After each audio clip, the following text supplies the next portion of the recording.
अस्सलाम वालेकुम जी, मैं हूं फैसल अब्बास। 12 फरवरी बुध के रोज़ का आगाज़ हो चुका है और आज के रोज़ की अदालती डेवलपमेंट के ऊपर बात करेंगे। एक तो सबसे बड़ी खबर इमरान खान साहब की दोनों बहनों से मुतल्लिक आई है कि उनको जो है बेकसूर ठहरा दिया गया है और इस हुकूमत ने, इस रियासत ने मान लिया है कि इमरान खान साहब की दोनों बहनें बेकसूर हैं 9 मई के मुकदमात के अंदर।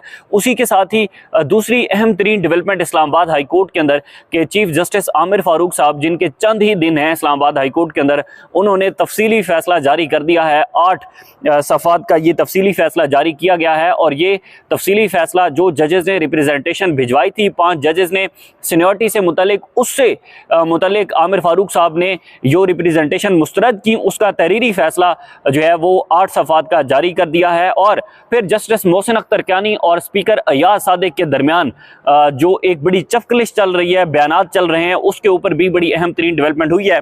ये तमाम तर तफसीलात इस वीडियो के अंदर आपके सामने रखेंगे, लेकिन उससे पहले गुजारिश है कि कमेंट्स के अंदर अपना फीडबैक जरूर दीजिएगा। सबसे पहले इंसदाद दहशतगर्दी अदालत लाहौर, जहां पर इमरान खान की बहनें, इमरान खान साहब की दोनों बहनें जो है वो GHQ हमला केस, उसके साथ जो है वो जना हाउस हमला केस 9 मई से मुतल्लिक जो पुलिस तफ्तीश कर रही थी, 1.5 साल के बाद पुलिस ने आज इंसदाद दहशतगर्दी अदालत लाहौर के अंदर अपना ये बयान दिया है कि इमरान खान साहब की दोनों बहनें अलीमा खान और उस्मा खान जना हाउस केस में बेकसूर हैं। तफ्तीशी अफसर जो कि इसकी इन्वेस्टिगेशन कर रहे थे, उन्होंने आज अदालत को आगाह कर दिया है कि इमरान खान साहब की दोनों बहनें इन दोनों मुकदमात के अंदर जो है वो बेकसूर हैं। ये वो मुकदमात हैं जो कि इमरान खान साहब की जब गिरफ्तारी हुई तो उस गिरफ्तारी के बाद ज़ाहिर है प्रोटेस्ट हुए, तहरीक इंसाफ की जितनी भी लीडरशिप है उसने प्रोटेस्ट किया, इमरान खान साहब की बहनें भी उसमें शामिल थी। लेकिन वक्तन फ़वक्तन ये जितने भी बोगस केसेस हैं, इन बोगस केसेस का रिजल्ट सामने आने लगा है और इनको जो है वो बेकसूर ठहरा दिया गया है। तफ्तीशी अफसर ने आज अदालत के अंदर मान लिया है कि इमरान खान साहब की दोनों बहनें जना हाउस हमला केस है उसके अंदर दोनों बेकसूर हैं।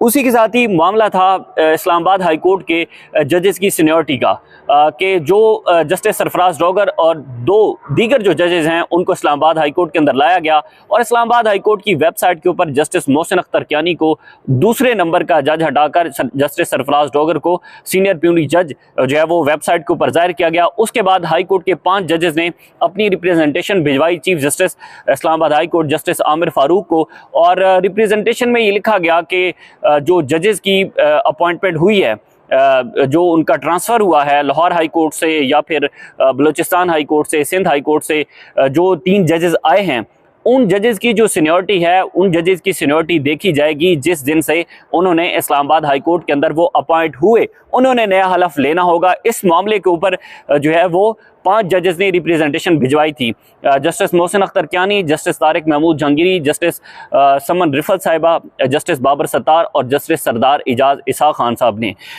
इन 5 जजेस ने अपनी रिप्रेजेंटेशन भिजवाई थी और चीफ जस्टिस आमिर फारूक साहब ने उनको मुस्तरद कर दिया है। गुज़िश्ता रोज़ आज उसका जो तफसीली फैसला है वो तफसीली फैसला भी जारी किया गया है और चीफ जस्टिस आमिर फारूक ने उस तफसीली फैसले के अंदर वजूहात बताई हैं। अब आमिर फारूक साहब कहते हैं कि 3 सूबाई हाई कोर्ट से जजेस के तबादले के बाद इस्लामाबाद हाई कोर्ट की जो लिस्ट है वो बरकरार रहेगी। अपने उस तफसीली फैसले के अंदर चीफ जस्टिस आमिर फारूक साहब ने आज जो वजाहत लिखी है वो मैं आपके सामने रखता हूँ। इस्लामाबाद हाई कोर्ट के जजेस की सीनियरिटी तब्दील करने के खिलाफ जो फैसला आया है उसमें लिखा गया है कि जज की तैनाती और ट्रांसफ़र में फ़र्क है। एक दफ़ा कोई जज हाई कोर्ट का तैनात होकर हल्फ ले ले तो वो या तो 62 साल की उम्र में रिटायर होगा या बरतरफ हो जाए या सुप्रीम कोर्ट तैनात हो जाए या इस्तीफ़ा दे दे, तब ही वो हाई कोर्ट का जज ख़त्म हो सकता है। एक दफ़ा मुतलका हाई कोर्ट का हल्फ उठा लिया तो ट्रांसफ़र के वक्त दोबारा नया हल्फ उठाने की ज़रूरत नहीं है। ये मामला इस्लामाबाद हाई कोर्ट के 6 जजेस ने उठाया था। उसके बाद चीफ जस्टिस आमिर फारूक साहब ने लिखा कि अगर नए हल्फ की ज़रूरत होती तो आइन में लिख दिया जाता, और अगर ज़रूरत होती तो ये भी लिख दिया जाता कि दूसरी हाई कोर्ट में ट्रांसफ़र के बाद जज सीनियरिटी के आखिरी नंबर पर होगा। सरहद पार भारत में तो जजेस का ट्रांसफ़र आम बात है। भारत की तरह पाकिस्तान में ट्रांसफ़र पॉलिसी नहीं, लेकिन सदर पाकिस्तान के पास ये इख्तियार है कि वो जजेस की सीनियरिटी जजेस का ट्रांसफ़र कर सकते हैं। सीनियरिटी पहले हल्फ से होगी, ट्रांसफ़र के वक्त नई सीनियरिटी नहीं होगी। भारतीय सुप्रीम कोर्ट ने भी एक अहम फैसले में वाज़ेह किया है कि तैनाती और ट्रांसफ़र में फ़र्क है।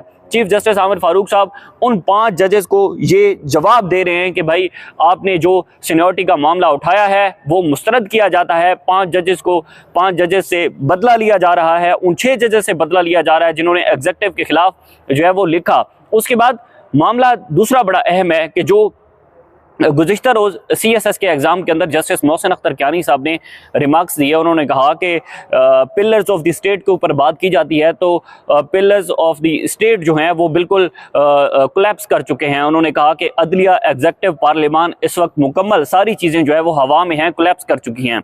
उन्होंने फिर रिमार्क्स दिए कि पाकिस्तान की जो 23 से 24 करोड़ आवाम है, मैं एक अच्छी बात समझता हूँ कि वो आवाम लड़ती है फिर भी इस निज़ाम के ख़िलाफ़। और उन्होंने ये भी वाज़ेह किया कि मैं मायूस नहीं हूँ, मैं भी चाहता हूँ कि अवाम लड़े।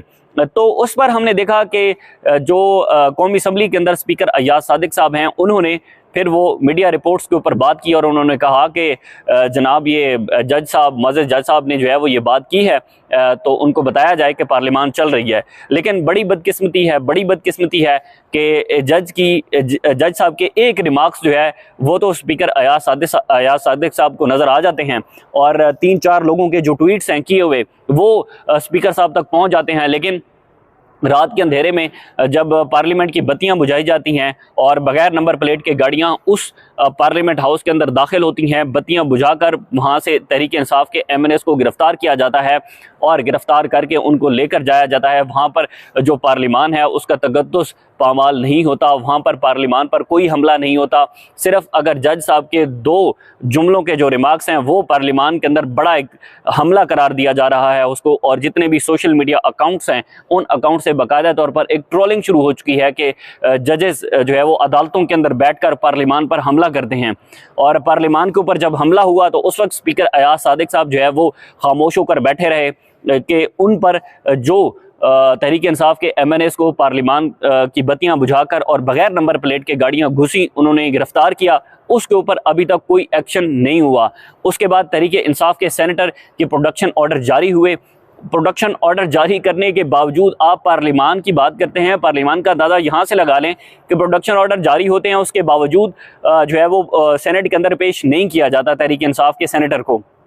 तो फिर पार्लियामान और आपके जो ऐवान हैं जब उनकी आपकी अपनी लिखी गई लेटर, आपका अपनी लिखे गए प्रोडक्शन ऑर्डर पर ही अमल दरामद नहीं होता तो फिर जजेस के मेरे ख्याल में 1 से या 2 जुमलों के रिमार्क्स के ऊपर इस तरह से कौमी असम्बली के अंदर बात करना बड़ा ही अजीब है हमारे लिए। तो कि जस्टिस मोहसिन अख्तर कियानी, आपने 26वीं आईनी तरमीम के तहत इस पूरी अदलिया का हुलिया बिगाड़ दिया है। आपने जजेस की सीनियरिटी को वायलेट किया, आपने बाहर से जो है वो जजेस लेकर आए, नून लीग ने अपने जजेस भर्ती किए, उसके बावजूद आप चाहते हैं कि आप पर कोई सवाल भी ना उठाए, इस पार्लियामान के ऊपर, इस एग्जीक्यूटिव के ऊपर कोई बात ही ना करे।